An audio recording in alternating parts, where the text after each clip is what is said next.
Hi there, I'm Andrea Darlas. So happy to be here with you today. I'm going to be interviewing some cast members of Robert Alanis' brand new film, Honest to God. So excited to be joined today by Steve Parks, who plays Benji Baker in the film. Steve, thank you so much for being here. Oh, thank you very much, Andrea. All right, let's talk about Benji, one of my favorite characters in the film. Benji's a very complex character, dealing with his own issues and demons and health. What was your first thought when you read for the role of Benji? What drew you to this character? Well, I decided not to make him complex, because I think if I'd have focused on complex, it had been too much. Let other people decide that from when it comes up. Yeah. So especially, he has issues and of just from his upbringing and other things that's happened to him. So it more developed as the filming and all this final script rewrites came upon us, and so he developed between me and Robert, and adding other different little things that would come up that we would talk about, and to really humanize him. Yeah, and more of a personal thing, and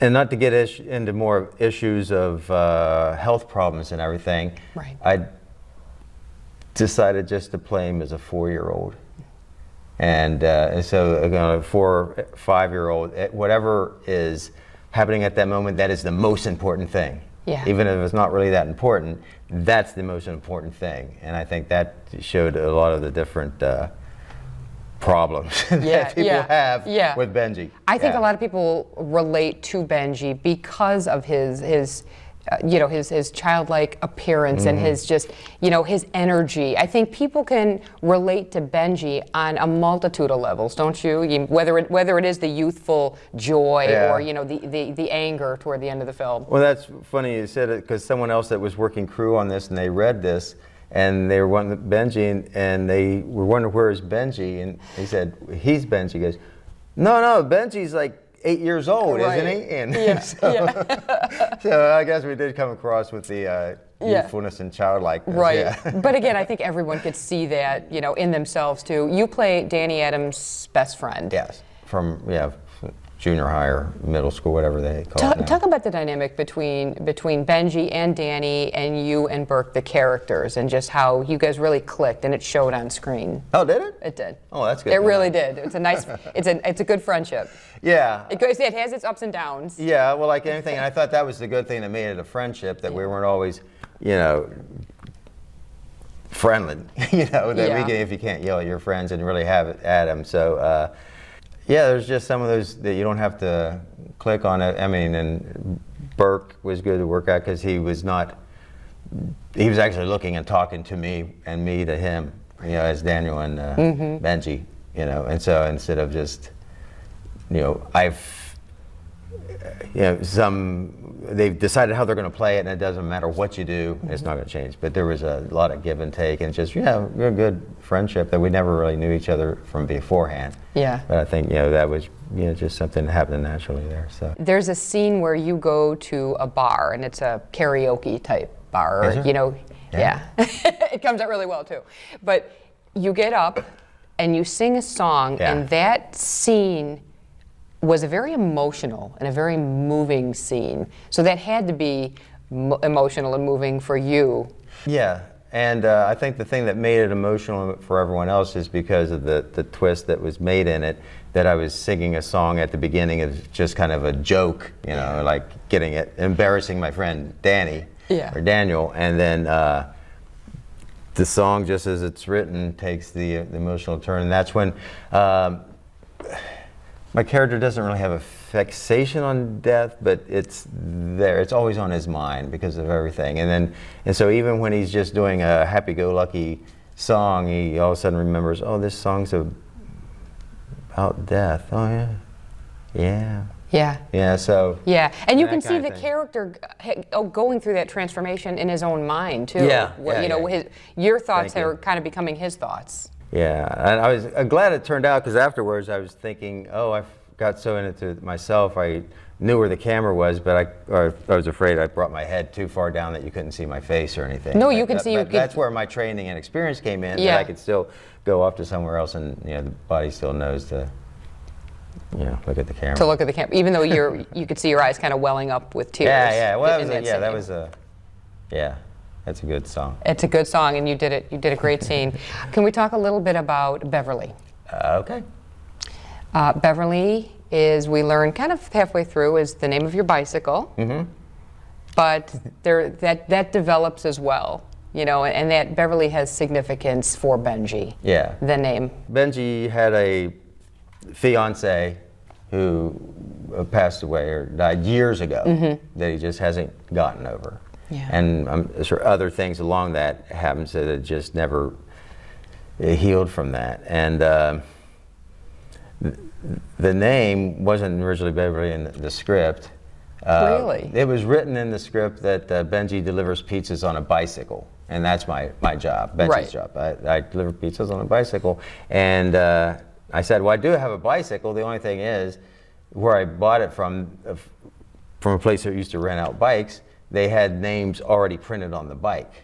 And so I said, but it has Beverly printed on it. And Rob was like, that's great, because that's going to be your girlfriend's name now, so. That's perfect. I love how that came to be. There's a lot of stuff like that just That's organic, cool. that just kind of developed as we, and other things. I just wanted, like, the prop, and then we talked about having other little props that we don't explain, and behavior that we don't explain. Yeah. And I think that was the good part of this, of just letting it go, and people can put their own imagination and puzzles together on that, and not explain why he does that, because I think we know enough people like this that just the fact that you can say you know someone who acts like that and does that is enough. Right, absolutely. Is enough. Now, you have been in 5 movies of Robert's. Mm-hmm. How was this different? This one, honest to God. Because we filmed it now. Okay. And that's basically it. Once I go from another one and that's done, if I want to, I can watch it again. It's like De Niro, Scorsese. You kind of find that niche. That's why even now, if I've gone on to other things, it's trying to flash back what it was like when we did this. Yeah. So it was the same but different. How's that?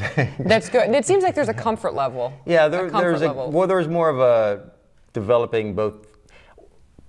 One thing that really helped that hurt at the same time was the length of time it took to do it because of shutdowns and everything else. Because of COVID. But during all that time, we kept working on it, and we brought other things on and kind of developed the character a little bit deeper together than, before, if it was deep, he'd give me the note and I'd have to go off and find it myself, which I did. But this time we were able to do more collaborating things and had more time to do that. So. Do you feel like as an actor you got to kind of be yourself and play your character without a lot of,